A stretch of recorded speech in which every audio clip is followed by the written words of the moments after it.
이 시간 김바울 목사님 나오셔서 설교하실 때 우리 할렐루야로 인사하겠습니다. 할렐루야. 할렐루야. 반갑습니다. 오늘 시몬 안나 성가대 찬양 통해서 너무나 큰 은혜를 받았습니다. 찬송은 곡조 있는 기도를 했는데 오늘 부른 찬양과 같이 정말 한라에서 백도까지 이 구속사 복음이 충만하게 임하는 그런 날이 속히 임할 줄로 믿습니다. 자, 이 시간에 우리 지난주에는 우리 학예 대성회를 통해서 큰 은혜 받으셨다가 오늘 또 이렇게 주일 통해서 만나니까 너무나 반갑고 또 떨리기도 합니다. 우리 또 한 달 전에는 그 미주 그 아틀란타에서요 호라 컨퍼런스가 있었어요. 그게 이제 미주 학예 대성이라고 생각하시면 돼요. 그래서 그때 제가 이제 강사로 초청받아서 이제 증거했던 말씀을 오늘 다시 한번 증거하게 됐습니다. 그래서 오늘 말씀을 여러분들 조금 필기하는 걸 도와드리기 위해서 그 교재를 한 장씩 다 나눠드렸는데 받으셨죠?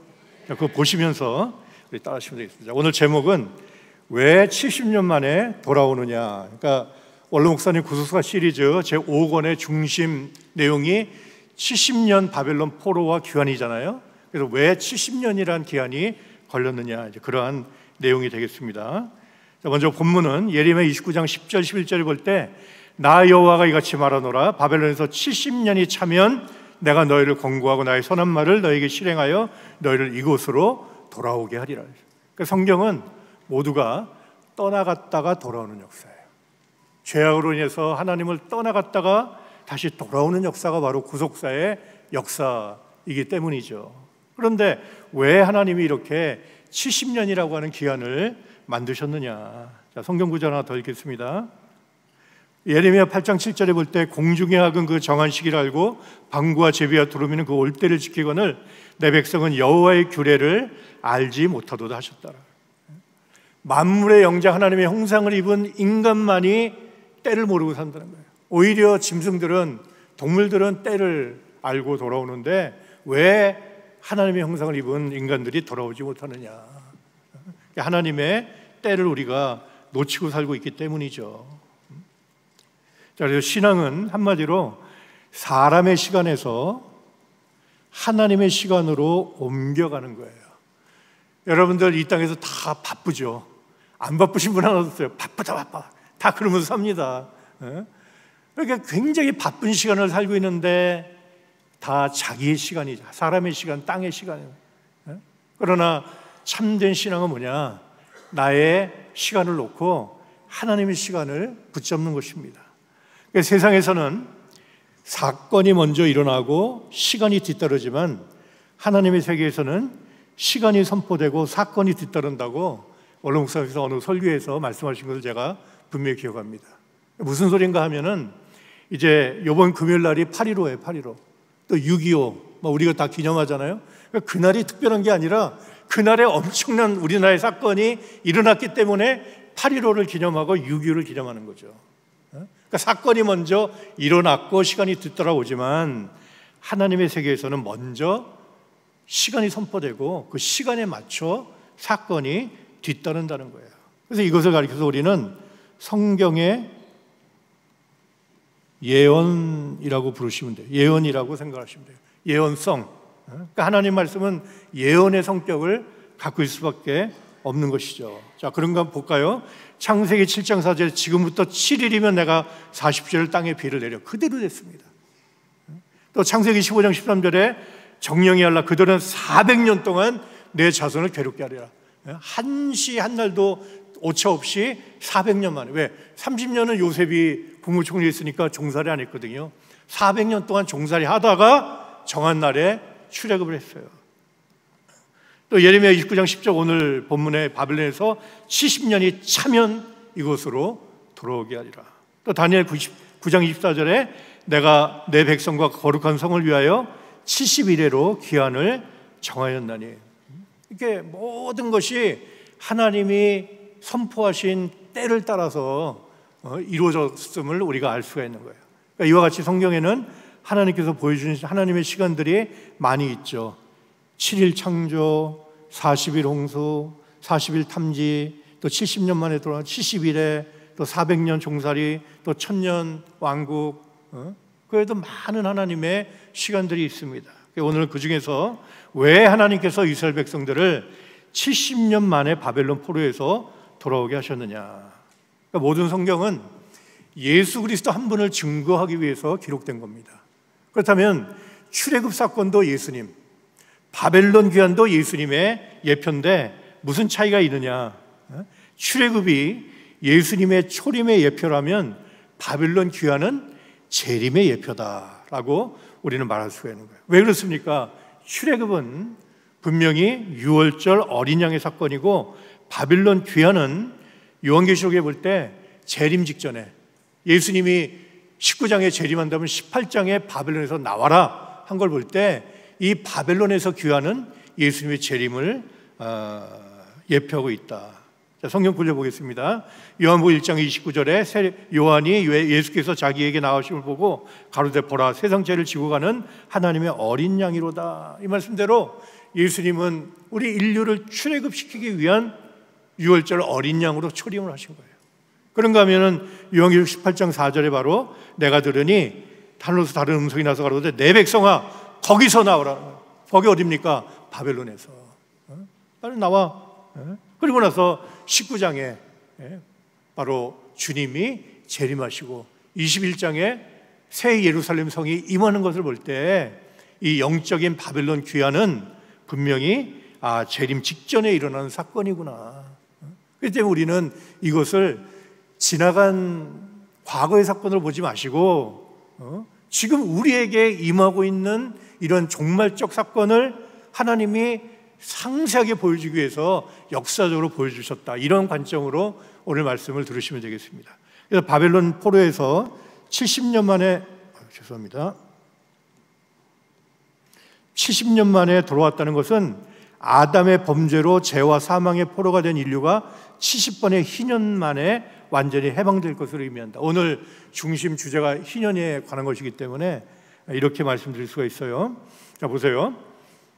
이스라엘 백성이 3번 605, 597, 586에 3번에 걸쳐서 끌려갔다가 537, 458, 44 3번에 걸쳐서 귀환을 했습니다.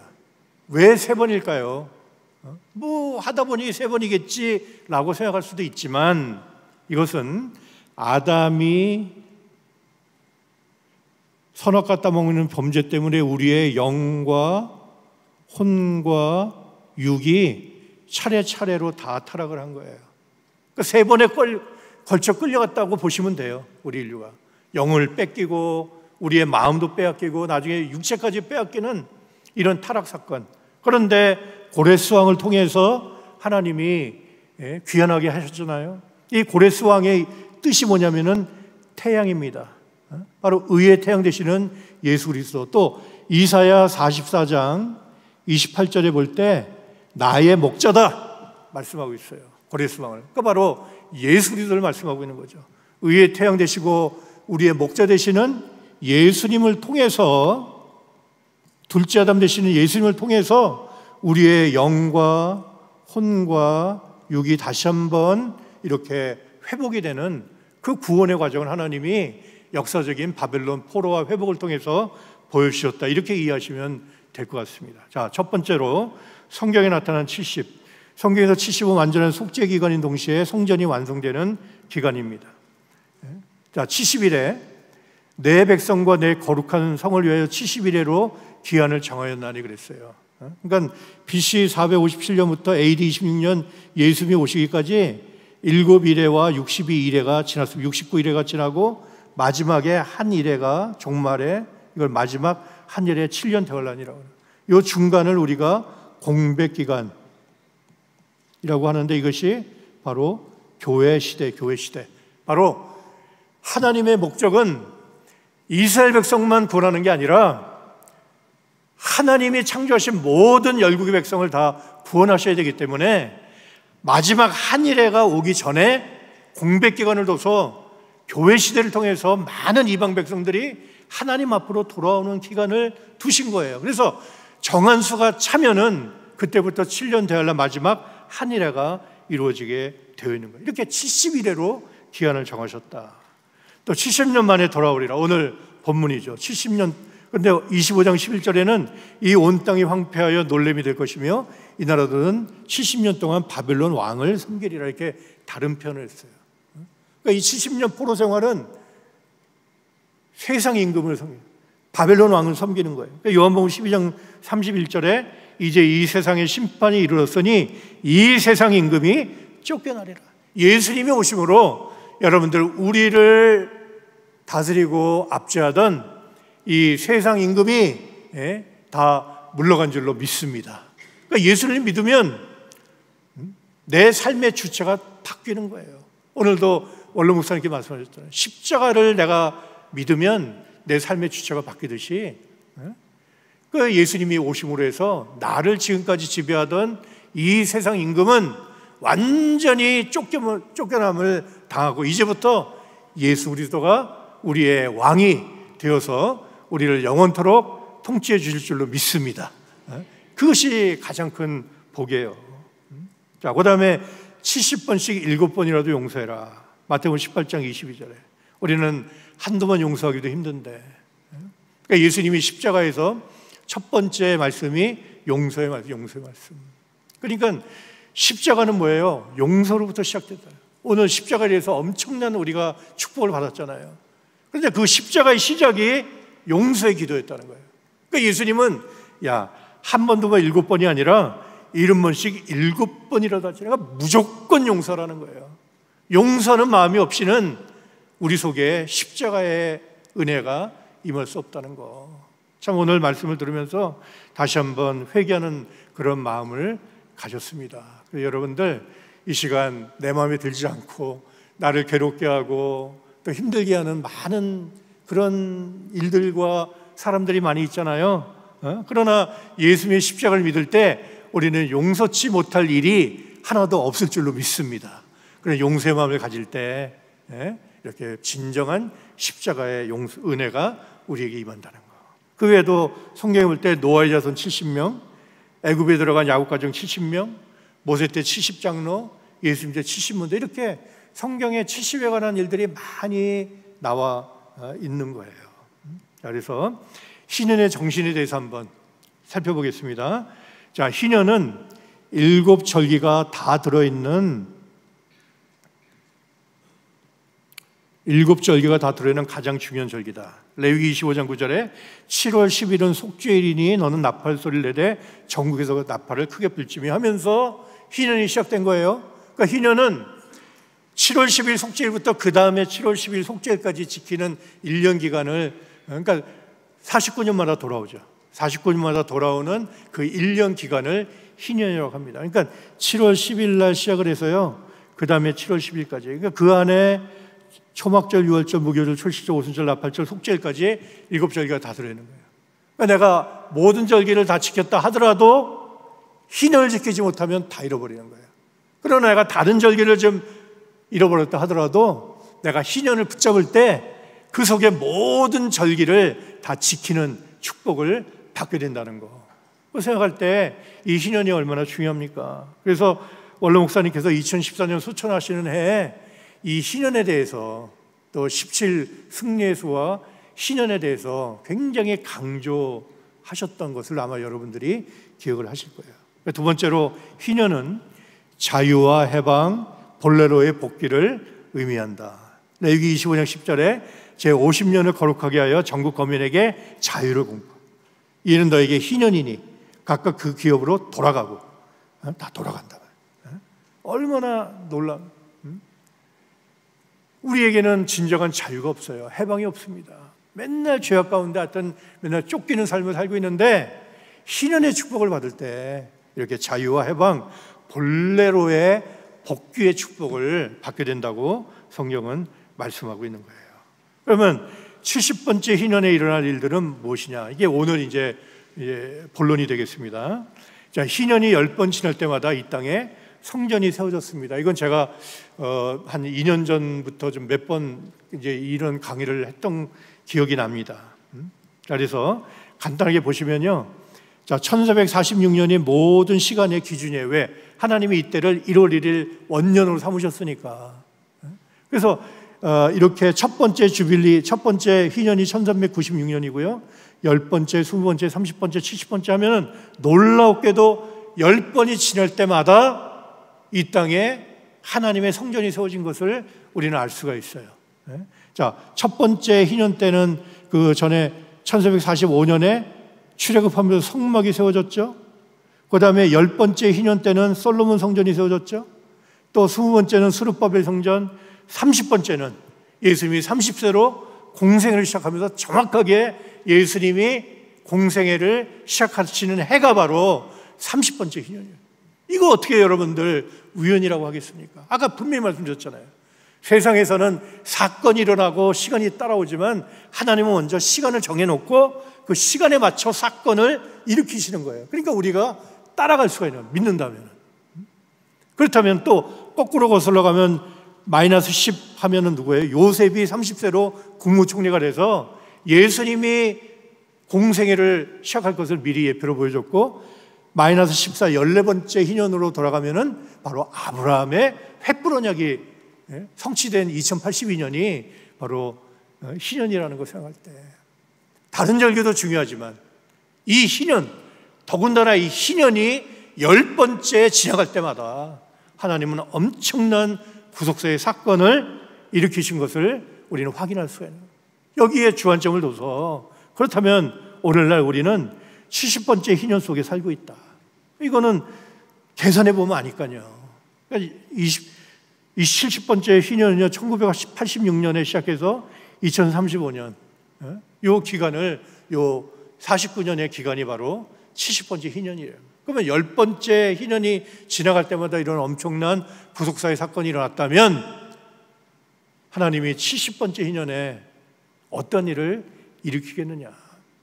이것을 우리가 만약에 주목하지 못한다면 우리는 하나님의 때를 붙잡지 못하고 있는 것이죠. 그래서 성경적으로 보면은 이제 새 예루살렘 성, 주님의 재림에 가까운 이 종말의 때에 에스겔 성전, 이 에스겔 성전이 구속사의 말씀을 통해서 이 70번째 희년 가운데 들어있잖아요. 이때 에스겔 성전이 유관 역사 가운데 세계 최초로 그 모습을 드러냈잖아요. 근데 이 에스겔 성전은 바로 종말에 임할 새 예루살렘 성의 청사진이라고 우리는 분명히 배웠습니다. 그러니까 70번째 희년은 바로 에스겔 성전, 또 새 예루살렘 성이 이룩되는 때다라고 우리는 말씀을 드릴 수가 있는 것입니다. 그래서 이것을 한번 성경적으로 약간 뒷받침할 수 있는 근거를 찾아봤습니다. 왕상 6장 1절에 이스라엘 자손이 애굽 땅에서 나온 지 480년이요 솔로몬이 이스라엘 왕이 된 지 4년 10월 곧 2월에 솔로몬이 여호와를 위하여 정권 주거하기를 시작하였더라.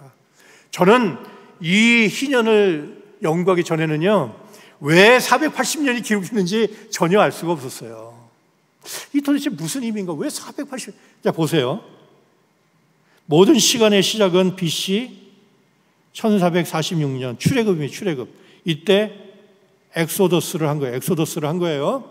근데 이때부터 480년이 딱 지났을 때 어떤 일이 일어났냐면, 이때가 966년인데 솔로몬이 왕된 지 4년이 됐을 때, 왜 970년에 왕이 됐으니까, 그죠? 네?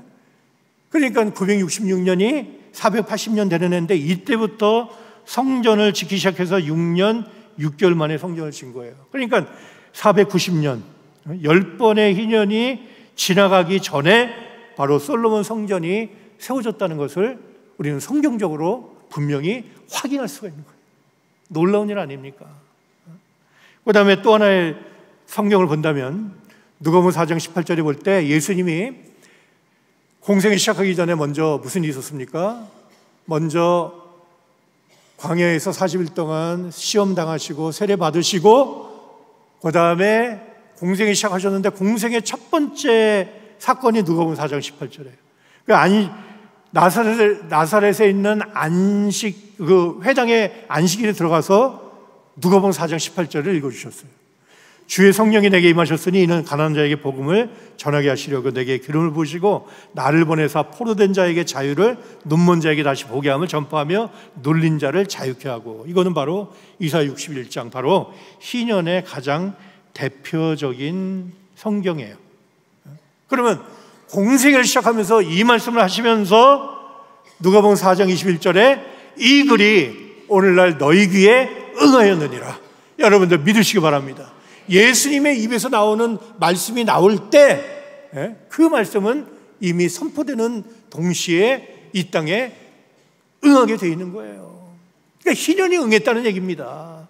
그러니까 그건 뭘 말씀하는 거예요? 바로 희년의 성취자로 오신 예수님을 우리에게 분명히 말씀하고 있다.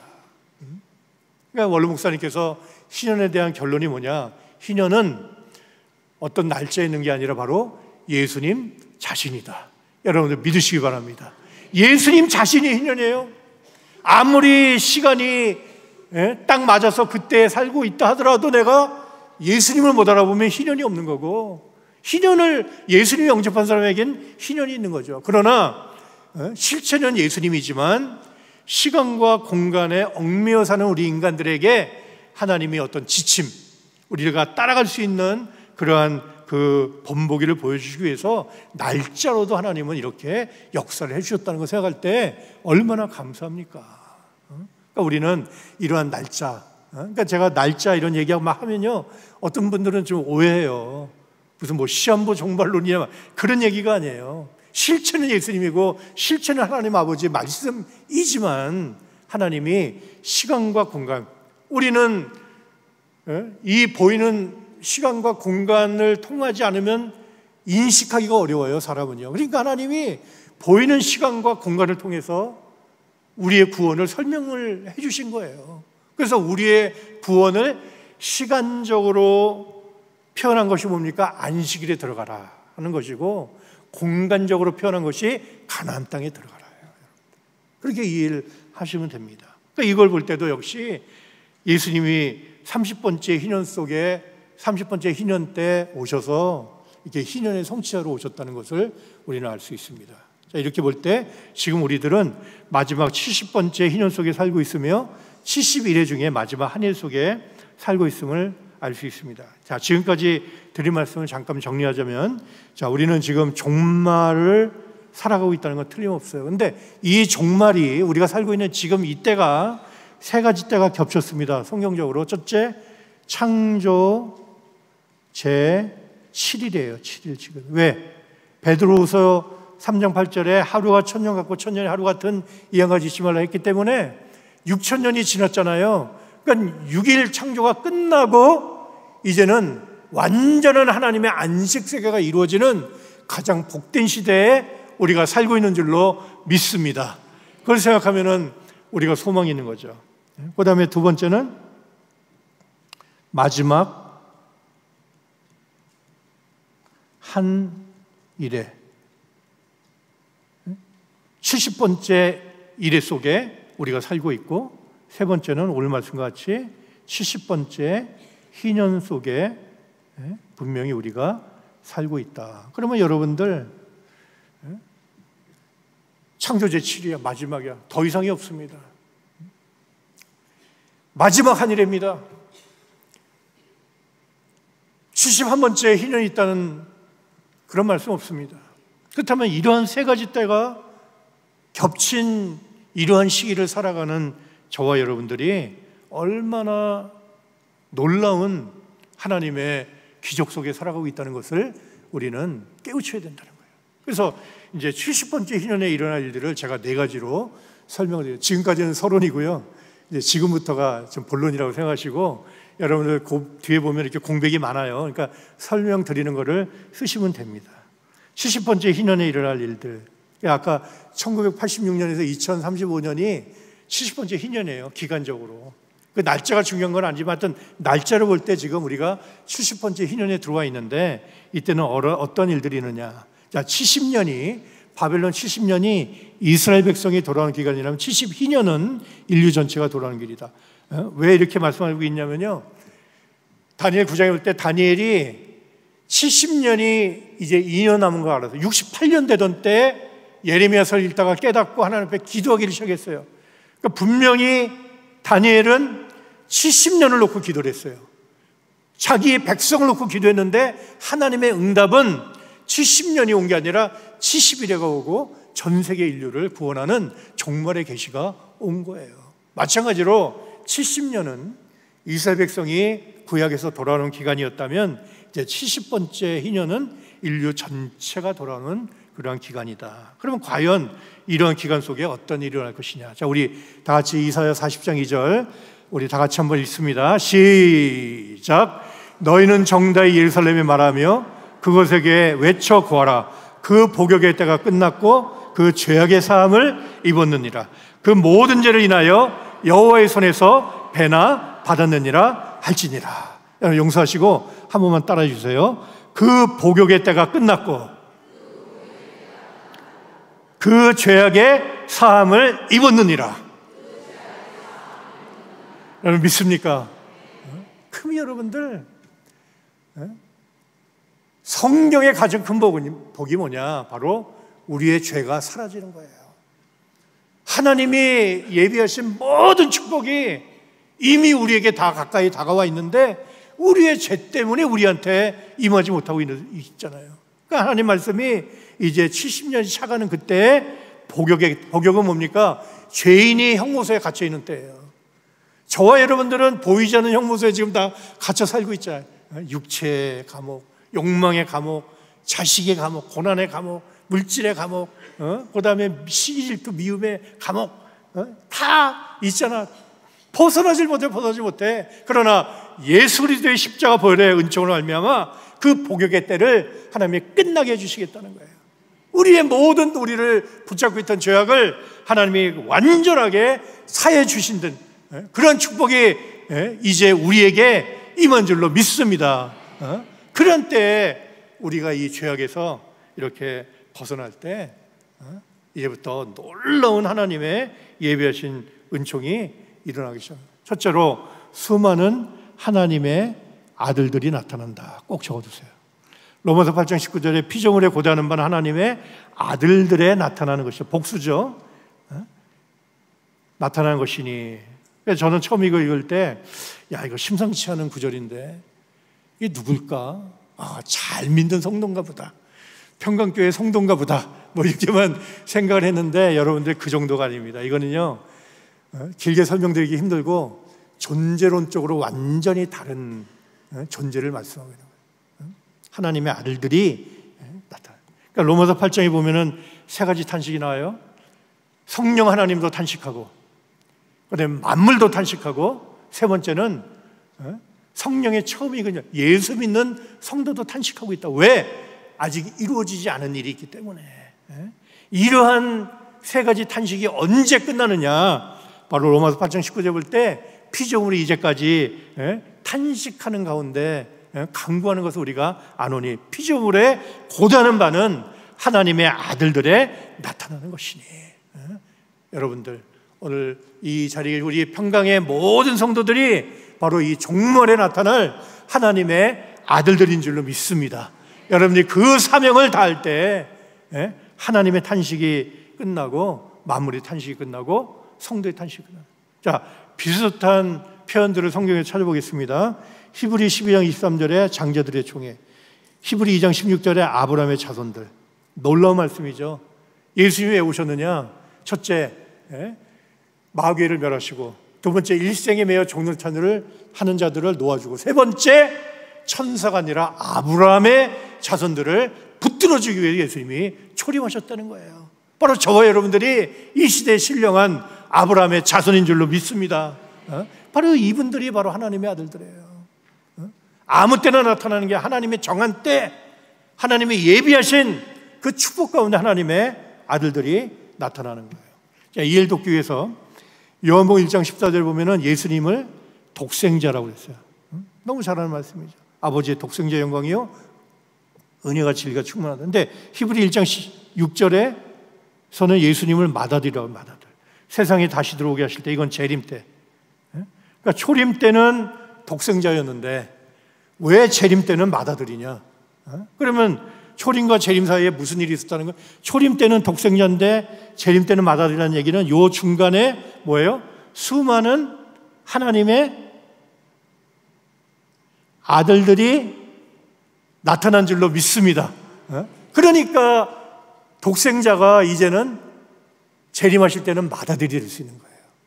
그러면 어떻게 이것이 가능합니까? 바로 야고보 1장 18절 말씀과 같이 그가 그 조물 중에 우리로 한 천 열매가 되게 하시려고 자기의 뜻을 좇아 진리의 말씀으로 우리를 낳으셨느니라. 그는 누굽니까? 바로 하나님 아버지를 말씀해요. 그러니까 하나님 아버지가 저와 여러분들을 말씀으로 다시 낳아주신 줄로 믿습니다. 그분들이 바로 하나님이 찾으시는 하나님의 아들들이라는 거예요. 저와 여러분들은요, 이 구속사의 말씀으로, 태초의 말씀으로 하나님이 우리를 낳아주셨어요. 그렇기 때문에 하나님은 우리의 아버지이신 줄로 믿습니다.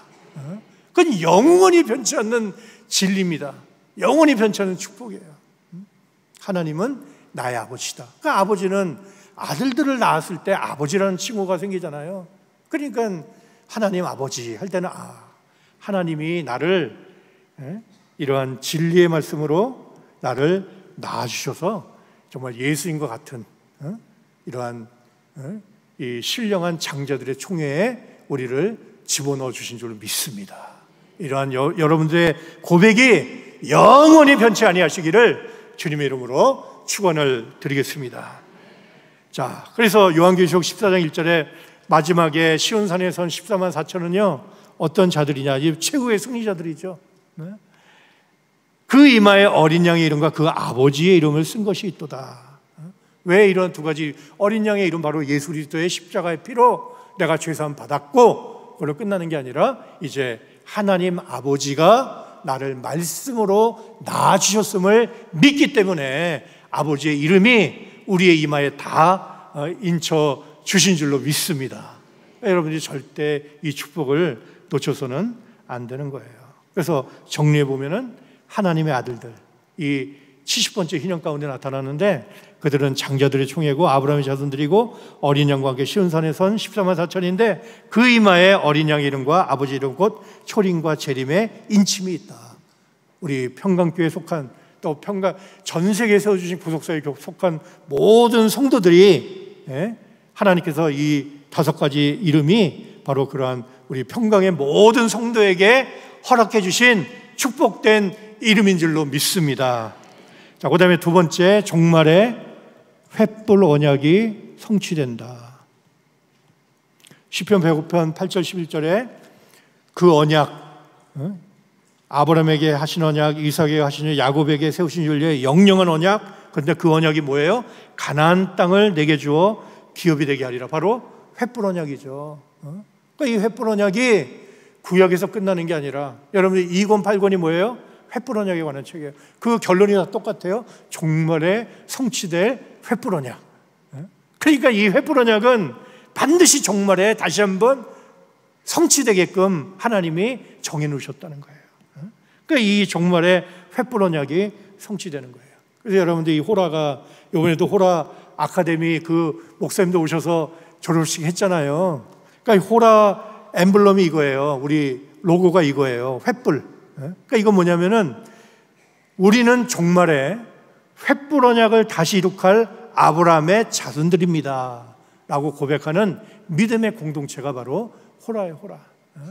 그러니까 여러분들 우리에게 주신 하나님의 은혜가 바로 이 축복이라는 거예요. 그래서 구약 때는 BC 2082년에 시작해서 1390년까지 692년 만에 역사적으로 성취된 횃불 언약이 누가 나타남으로 아브라함이 이 땅에 나타남으로 시작된 횃불 언약이 종말에 이 70번째 희년에 다시 한번 아브라함이라고는 인자가 나타나서 횃불 언약이 시작이 되고 이렇게 우리를 통해서 성취될 줄로 믿습니다. 여러분들 지금 이 종말에 아브라함의 인자가 임했어요? 안 임했어요? 임한 거예요. 그래서 원로 목사님이 영어 이름이 박아브라함 목사님이잖아요. 그러니까 그 우리한테 알려주시는 거예요. 이렇게 알려주시는 거예요. 야, 내가 바로 신령한 이 시대 아브라함으로 와서 이 마지막 구속사의 횃불 언약을 내가 시작하였다. 여러분들 믿으시기 바랍니다. 그럼 우리는 그 자손으로서 우리 평강교회는 반드시 신령한 사대가 돼서 횃불 언약을 완전히 성취하시는 교회가 되시기를 주님의 이름으로 축원을 드리겠습니다. 세 번째로 변화의 말씀이 밝히 선포된다. 잠언 15장 23절에 때에 맞는 말이 얼마나 아름다운고, 때에 맞는 믿음, 때에 맞는 말씀이 바로 이 변화의 말씀이에요. 그러니까 누가복음 17장 28절 30절에 보면 롯의 때가 나오죠. 인재면 롯의 때, 다 멸망당한다는 거예요. 때 롯의 때를 보면서요, 참 느낀 게 많아요. 보세요. 자, 롯 소돔에 살았어요. 하나님의 불심판이 임했습니다. 다 멸망하게 됐어요. 근데 하나님이 아브라함을 생각하사 롯을 그 소돔성에서 끄집어내 주신 거예요. 그래서 하시는 말씀이 너는 어디까지 도망가라 그랬습니까? 성경에 볼 때 저 산까지 도망가라 그랬어요. 산까지 도망가라. 이 창세기 19장이에요. 그거는 창세기 19장 나중에 읽어보세요. 저 산까지 도망가라. 이 명령인데 이 롯이 어디에 머물렀어요? 들판에 소알이라는 성에 딱 머물면서 아이고 주여 그리마옵소서, 나는 힘들어서 저기까지 못 갑니다. 산까지는 못 갑니다. 난 저 들판에 저 소알이라는 성이 마음에 드니까 거기 머물 테니까 나 좀 구원해 달라고 하나님이 허락해 주셨어요. 그렇지만 나중에 롯의 최후가 어떻게 됐습니까? 비참해요. 족보에 없습니다. 그리고 사람들 사이에 끼어 살지도 못하고 동굴 속에 살다가 자기 두 딸하고 관계가지고 모압 암몬 여호와의 총에 들어가지 못했습니다.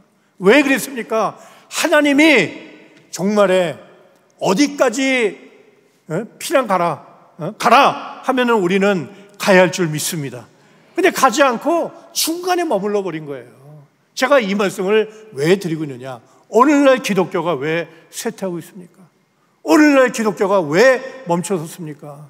하나님이 명령하신 그 자리까지 가지 않기 때문인 거예요. 그러니까 하나님이 우리에게 명령하신 구원은 부활에서 멈춰서는 게 아니라 부활의 터 위에서 반드시 변화의 세계까지 가야 하나님의 구속사가 완성될 줄로 믿습니다. 우리는 믿고 있는데 지금 수십억 기독교인들은요 믿지 않는 거예요. 그래서 하는 얘기가 아니 부활만 믿어도 천국 가는데 왜 변화를 믿어야 됩니까? 여러분들 뭐라고 대답할 거예요? 그러니까 이 변화의 말씀이 반드시 고린도전서 15장 51절에 보라 내가 너에게 비밀을 말하노니 우리가 다 잠잘 것이 아니요 마지막 나팔에 순식간에 호련이다 변화하리라 한 걸 볼 때 변화가 뭐가 된 거예요? 비밀이야 비밀. 비밀이 아니라 하나님의 공개된 축복인데 에덴 동산부터 계시된 축복인데 타락함으로 말미암아 변화의 세계는 꿈도 꾸지 못하고요 비밀이 돼버린 거예요. 그러나 이 마지막 때 70번째 희년 이 마지막 때는 어떤 때냐? 바로 비밀이었던 변화가 밝히 증거되는 그러한 때인 줄로 믿습니다. 그러니까 여러분들이 부지런히 말씀을 줄 거예요. 아까도 말씀했잖아요. 우리 이제 할 일은 빚 갚는 거, 뭐 전도에 빚 갚는 거. 여러분들 어렵게 생각하지 마세요. 전도 그리고 어렵게 생각하지 마세요. 변화의 세계를 모르는 분한테 변화를 알려주면 되는 거예요. 책을 통해서 하든 전화를 하든 뭐 카톡을 하든 뭐 어떻게 하든지 만나서 대화를 하든지 변화에 대해서 모르는 분 찾아가지고요 그냥 변화에 대한 얘기를 해주는. 그러면 여러분들 아무리 우리가 부족하게 전해도 만세전에 예정받은 아브라함의 자손들은 여러분들의 전하는 그 소식을 듣고 이 말씀 앞으로 다 돌아올 줄로 믿습니다. 그 사명을 우리가 다 해야 돼요. 그 변화의 말씀이 밝게 증거되는 때가 바로 지금이고 우리 평강교회의 사명이에요. 그러니까 어떤 분들은 부활만 믿어도 천국 가는데 왜 굳이 변화를 믿어야 되느냐? 변화를 믿지 않으면요 고린도전서 15장 26절이 이루어지지 않기 때문에 그런 거예요. 그러니까 사도 바울이 뭐랬습니까? 맨 나중에 멸망받을 원수는 사망이니라 그랬어요. 그러니까 예수를 믿으면 반드시 사망이 사라져야 된다는 거예요. 근데 예수님이 초림하신 이후로 2000년 동안 지금까지 살아남은 성도가 한 명이라도 있어요 없어요? 없습니다. 그런데 예수님이 뭐 십자가 부활이 부족해서가 아니라 정한 때가 안 됐기 때문에 때가 안 됐기 때문에 지금 다 예수를 믿어도 잠들었지만 그러나 마지막 때가 되면 마지막 반드시 하나님께서 그 원수 사망을 죽음을 완전히 멸하실 때 우리는 다시는 죽음에 빠지지 않고 살아서 에녹과 엘리야 같이 변화되는 그런 축복된 역사가 우리에게 반드시 임한다는 것을 여러분들 믿으시기를 바라겠습니다. 마지막 네 번째로 에덴 동산이 회복이 되고 생명나무 열매를 따먹는다. 예수님이 마태복음 13장 35절에 이런 선지자로 말씀하신 바 내가 입을 열어 비유로 말하고 창세부터 감추인 것들을 드러내리라 함을 이루려 하심이라. 많은 비유 상징을 왜 말씀하셨느냐? 창세부터 감추인 에덴 동산의 비밀, 생명의 비밀, 생명나무의 비밀, 변화의 비밀을 밝히 드러내기 위해서 예수님이 수많은 말씀을 하신 거예요. 그래서 예수님 볼 때 창세기 2장 7절에 생명의 회복이 됐어요. 요한복음 5장 25절에 진실로 진실로 너희에게 이르노니 죽은 자들이 하나님 아들의 음성을 들을 때고 나니 곧 이때라. 듣는 자는 살아나리라. 그러니까 예수님 오기 전에 영적으로 다 죽은 자가 된 거예요. 생명 산자의 자리에서 선악 갖다 먹고 다 죽은 자리에 떨어져 있는 거 예수님 오셔서 하나님 아들의 음성을 들려줄 때 다 살아난다는 거예요. 그러니까 바로 산자 생명이 회복된다. 또 요한복음 20장 22절에도 부활하신 후에 저희를 향해서 숨을 내쉬며 가라사대 성령을 받으라. 여기 볼 때 breathe it on them 그랬어요.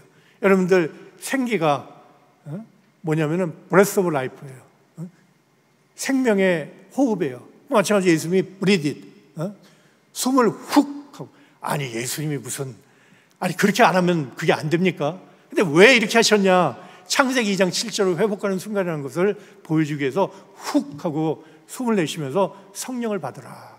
그 순간에 우리 죽은 자가 산자가 되는, 생명이 되는 창세기 2장 7절이 회복된 줄로 믿습니다. 그 다음에 창세기 2장 8절에 에덴의 회복, 누가복음 23장 43절에 예수께서 이르시되 내가 진실로 내게 이르노니 오늘 내가 나와 함께 낙원에 있으리라 하는 순간에 그 잃어버렸던 에덴 동산이 회복이 되고, 성경적으로 똑같잖아요. 먼저 하나님이 생명을 만들고 에덴 동산을 만든 거예요. 왜? 생명된 아담의 초소를 삼기 위해서 에덴 동산을 만들었잖아요. 그러니까 예수님도 먼저 예수님 말씀으로 우리를 산자로 만들어 놓고 그 다음에 내가 진실로 내게 이르노니 낙원이 있으라 하면서 에덴 동산의 문을 활짝 열어주신 거예요. 그러므로 이제 우리는 이렇게 영적으로 이제 죽은 자가 아니라 예수님 말씀을 통해서 산자, 아담이 잃어버렸던 생명을 회복을 해서 지금 저와 여러분들은 정확하게 생명나무가 있는 에덴 동산에 들어와 있는 줄로 믿으시길 바라겠습니다. 이제는 여러분들이 생명나무가 뭔지 찾아서 생명나무의 열매를 따먹으면 되는 거예요. 바로 예수님의 죽지 않고 사는 변화의 말씀, 또 아버지의 이 변화의 말씀. 왜? 구속사의 말씀이 변화의 말씀. 그러니까 이 구속사의 말씀이 오늘날 저와 여러분들에게 주신 하나님의 생명나무 열매인 줄로 믿습니다. 이런 믿음으로. 그래서 요한계시록 2장 7절에 귀 있는 자는 성령이 교회들에게 하시는 말씀을 들을지어다 이기는 그에게는 내가 하나님의 낙원에 있는 생명나무의 과실을 주어 먹게 하리라. 여러분 믿어지면 아멘 하시기 바랍니다. 그러면 이 말씀 여러분들 천국 가서 이루어지라고 이 말씀 했습니까? 이 땅에서 이루어지는 거예요. 이 땅에서. 그런데 여러분들 이걸 막연하게 미래일로 보면 어떡합니까? 신앙은 오늘의 신앙. 이렇게 평강제일교회에 나와서 구속사 말씀, 변화의 말씀을 받는 저와 여러분들이 에덴 동산에 하나님의 낙원에 있는 생명나무 열매를 지금 날마다 따먹고 있다는 것을 여러분들 꼭 믿으시기를 바라겠습니다. 그러한 자들이 바로 하나님의 아들들이고요, 횃불 언약을 성취할 자가 되는 거예요. 자, 그래서 결론적으로 지금은 산자에서 신령한 자로 나아가는 축복의 때다. 그래서 자, 성경의 구속사를 간단하게 보면 아담은 흙에서 시작했잖아요. 근데 에덴 동산, 이거는 이제 새하늘과 새 땅, 완전한 천국이죠. 이건 첫째 하늘, 이거는 둘째 하늘, 이게 셋째 하늘이에요. 그러니까 이 흙에서 생명으로 가는 것을 우리가 생령운동이라고 그래요. 생령운동. The movement of living being이죠. movement of living being. 그 다음에 여기서 그러니까 예수님의 초림은 이렇게 죽은 자 된 흙으로 떨어진 우리들을 다시 생명으로 살리는 생명운동을 하셨다면 그 터 위에 이제 인자가 아버지의 영광을 오신다고 했으니까 이제 마지막 때 또 하나님의 역사는 이제 생명에서 신령한 자로 가는, 변화받는, 바로 이것을 신령운동이라고 합니다. The movement of spiritual being, 신령운동. 그래서 여러분들, 우리는 이제 생명운동의 터 위에서 이제 신령운동의 마무리를 해야 되는 그런 축복의 때에 우리가 살고 있다는 거 여러분 꼭 믿으시고, 요한계시록 12장 12절에 그러므로 하늘과 그 가운데 거하는 자들은 즐거워하라. 그러나 땅과 바다는 화있을지니라. 왜 하나님께서 이렇게 하늘과 땅과 바다라는 세 가지 차원으로 이렇게 우리의 처소를 말씀했느냐? 바로 바다에서 땅으로, 땅에서 하늘로, 바로 이렇게 바다에서 땅으로 가는 생명운동에서 땅에서 이제는 마지막 하늘로 가는 신령운동의 축복을 우리가 받고 있다는 거. 그래서 우리 사랑하는 평강제일교회 모든 성도님들은 한 번도 나고자 없이 하늘과 그 가운데 거하는 자들이 돼서 하나님의 마지막 신령운동의 열매가 돼서 죽지 않고 살아서 변화받는 변의 열매가 다 되시기를 주님의 이름으로 축원을 드리겠습니다. 자, 결론 맺고 마치겠습니다. 죄송합니다. 시간이 좀 많이 갔습니다. 자, 연수를 깨달은 다니엘의 기도. 다니엘 9장 1, 2절에 2절에 볼 때 그 연수를 깨달았노니, 기도하는 가운데 연수를 깨달았어요. 예루살렘 황무함이 70년 만에 마치리라 하신 것이라 하고, 이 다니엘은요 하나님의 정하신 연수를 깨달았어요. 그럴 때 이 다니엘이 어떻게 기도를 했습니까? 다니엘 9장 3절 다 같이 읽습니다. 자, 시작. 내가 금식하며 베옷을 입고 죄를 무릅쓰고 주 하나님께 기도하며 간구하기를 결심하고. 세 가지가 나오죠. 첫째, 금식하며. 에게게 이제 맨날 금식해야 되나? 그것도 금식이지만 이 금식은 뭐냐면 성별된 삶.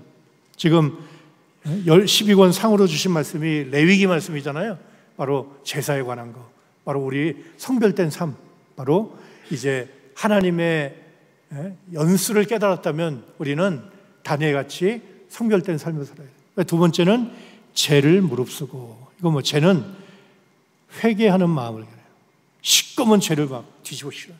내 죄가 이 시꺼먼 죄보다도 내가 더 시꺼먼 죄인입니다.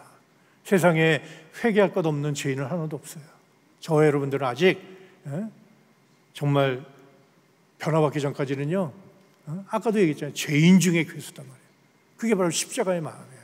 우리는 날마다 자기를 쳐서 회개하며 하나님 앞에 복종시키는 회개의 삶을 살아야 하고, 마지막 세 번째로 간구하기를 결심하였다. 바로 기도의 결심이죠. 더 말할 나이가 있겠습니까?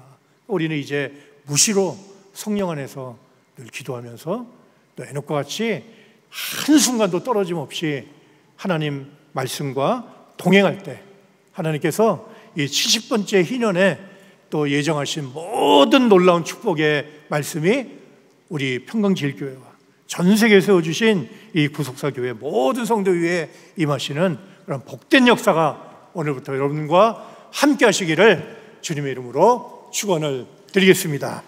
기도가 마치겠습니다. 고마우신 아버지 감사합니다. 지난 한 주간 동안 또 여주하게 수련해서 아버지 베풀어 주신 놀라운 말씀의 잔치를 통해서 크신 은혜와 축복받게 도와주시고, 이제 오늘 복되고 거룩한 주일을 맞이해서 교회에서 다시 한번 또 이렇게 은혜를 허락해 주시니 진심으로 감사함을 드립니다. 하나님께서 우리 한산산을 부르실 때 우리 하나만을 본 것이 아니라 또 우리 뒤에 있는 천천만만, 또 열방의 모든 백성을 보고 우리를 불러주신 줄로 믿습니다. 아버지, 아무리 힘들고 어려운 시련과 도전이 온다 하더라도 오늘 주신 말씀 붙잡고 하나님 아버지께서 말씀으로 나를 낳아주신 하나님의 아들들이 바로 우리 자신이라는 것을 믿으며 끝까지 믿음으로 승리하는 가운데, 또 우리의 승리를 통해서 전 세계 열방 모든 백성에게 이런 아브라함의 자손의 축복이 전파되는, 전달되는 그런 놀라운 역사가 임하게 도와주시옵소서. 오늘 저희들 먼저 그의 나라 그의 의를 구할 때 우리에게 필요한 것을 다 주신다 했습니다. 정말 교회를 지키고 말씀을 지키고 구속사를 지키는 우리 평강의 모든 성도들의 그 수고와 희생을 아버지 기억하여 주시옵소서. 또한 그들의 더욱더 뜨거운 열정과 믿음을 비전을 허락해 주시는 가운데 어떤 어려움 속에서도 끝까지 구속사의 말씀을 포기하지 않고 따라가는 가운데 정말 이 말씀을 통해서 정말 아버지 앞에 영광 돌려드리게 도와주시고 또 그 모든 과정을 통해서 하나님이 예배해 주신 또 모든 영육간의 축복, 또한 근심 없는 물질의 축복, 강건의 축복, 모든 가정의 화목의 축복도 허락하여 주시옵소서. 다시 한번 아버지 대능의 손에 모든 삶을 맡기옵고 존귀하신 우리 주 예수 그리스도의 이름 높이 받들어서 감사 기도 올리옵나이다. 아멘. 감사합니다. 감사합니다. 감사합니다.